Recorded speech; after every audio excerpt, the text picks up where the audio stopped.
வளிமண்டல அழுத்தத்தின் கிடைமட்ட பரவல்.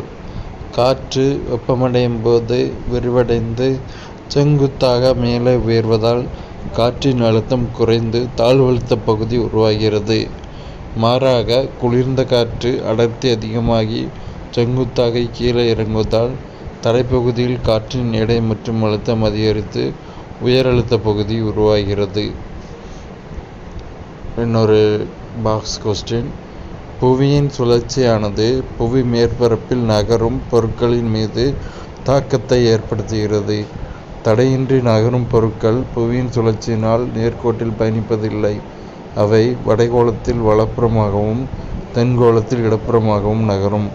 வடகோளத்தில் மணிக்கு 95 கிலோமீட்டர் வேகத்தில் நேர்கோட்டில் செல்லும் ஒரு வாகனத்தின் சக்கரத்திற்கும் புவித்தரைக்கும் இடையே உராய்வு இல்லை என்றால் வலப்புறமாக திரும்பும். இந்த தாக்கம் கோரியாலிஸ் விளைவு எனப்படும்.